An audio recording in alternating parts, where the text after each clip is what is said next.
Boomer Zoomers, Boomer Zoomers, Boomer Zoomers, Boomer Zoomers. Connecting through Zoom is the way to go. So let's dive right in. It's Boomer Zoomers. Hi, folks. This is Larry the Liberty Guy with another exciting edition of the Boomer Zoomers. We have some of our favorite regulars here, but guys, why don't you introduce yourselves to our adoring audience and all your big fans, just in case we have some first-time viewers today. Sure. My name is Bill Isabella, and to my left is Louise Weaver. And to her left is Ken McCoy. Hey, really glad to have you all here. Lots of stuff going on in the world. Not a lot of time to talk about it, but we have some really great questions for you today. The big switch has happened. So my first question for you, is the Democratic Party still Democratic with Kamala Harris now at the top of the ticket? The presumptive nominee. What do you guys think? Is it still Democratic? Why or why not? well, she is definitely the Democratic candidate. And quite frankly, there's nothing legally that the Democratic Party has done to prevent her from taking over. The fact is there's a moral and an ethical component to that, but nobody's talking about that. And quite frankly, I think that many of the, if not all, of the electors that lined up behind Biden are not so happy about the switch. But that's it, and we have to live with it at this point. This is not president taking Biden. Bill, why do you think it's immoral? Because I think that many people were duped. I think people were duped into voting for one and getting another one. I think that that's wrong. I think that when you get 1,600 people around the country that meet and decide that it's going to be Joe Biden, and then the Democratic Party forms a switcheroo as they've done, I just don't think the morality in that is ethical. I just don't think it's very ethical. I think they should have gone to an open convention, and then if it was going to be Kamala, exalt her then, but not to be beforehand. I mean, I don't even know why they're having a convention, to be honest with you. She's already anointed. Let's go down our panel. What does everybody else think? Democratic Party still Democratic? I don't think it's still Democratic. I think it's more progressive, whatever you want to call progressive at this point in time. Yeah. I think the parties basically have switched their philosophy for the most part. And I mean, I thought Kamala was kind of kooky.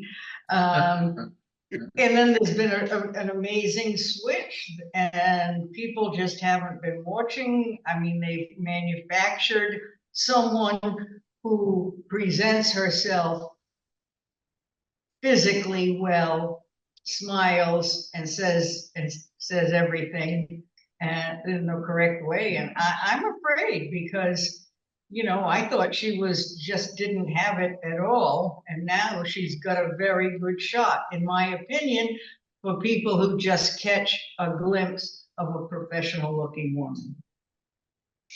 I think she is an illegitimate candidate. Nobody voted for her.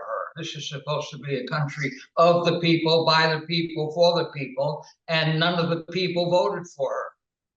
Well, you know, despite nobody voting for her, some say she's surging in the polls. Is she a better candidate than Joe Biden? Is that what's really going on here? There's no question that she's a better candidate. That explains the surge. I mean, with Joe Biden was so defective a candidate, let me use that term, that there was no hope. At least with her, they have some hope. And unfortunately, with the media behind Joe at first and now behind Kamala, at least Kamala's got some life to her. I think she has a good shot. I think it's a 50-50 toss-up. Whereas 3 weeks ago, before she got into it, I think it was a 70-30 that Trump was going to take it hands down and the landslide. She is a better candidate than Joe Biden. If that's a question, that is my answer, yes.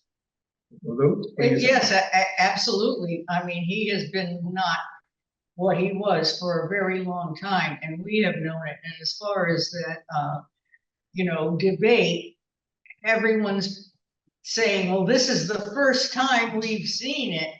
I mean, you know, why have we known it for so long and the world is suddenly seeing it, and suddenly the media is saying they've been duped? I don't know, but yes, she's a better candidate. And if she just keeps her mouth shut and keeps smiling and dressing in her professional suits, she'll probably win. I think this whole thing is a life-size puppet show. That back in the day, the Ed Sullivan Show, he had this ventriloquist puppet, Senor Wences, where he used to make puppets out of his hand. And just, all right, easy for you to say. So that's all it is. It's just you change the puppet from one set of strings to another set of strings. Unfortunately, though, Talk a little the bit about puppets that Ed Sullivan was using didn't really harm anybody. This is very, very harmful. This potentially, this has complications and implications around the world, literally. So this is to be taken quite seriously.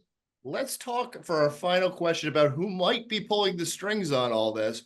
What role do you guys think the media played in all this big switch, the back and forth, and the surge in the polls? I think the media is complicit. I think the media is part of the problem. Matter of fact, I think the media is even more of a problem than the candidates. I think the media has been taking us down a path, a glorious path to perdition. I don't know where it's going to end up, but quite frankly, where it ends up is not going to be good. The media should be reporting on the facts. They're not. They're creating facts, and they're also deciding which facts they want you to understand. You watch the legacy media, for crying out loud, you might think that Kamala is a second coming of Christ, when in fact she's flip-flopping at just about every point that she had. I mean, this is just absolutely ridiculous. But the American people, as gullible as they are being duped again by the media, and this will continue until we decide that we've had enough. And I don't know that we've had enough yet. I'm not very high on the American people. Well, I'll second all of that. And I used to feel, oh God, you know, what about my children and my grandchildren and, you know, the way they're going to have to live. But I've lightened up on myself a little bit because I figure this is what they learn. This is what they want. This is what they vote for. So be it. And I hate saying that, but, you know, it's what I feel at this point in time.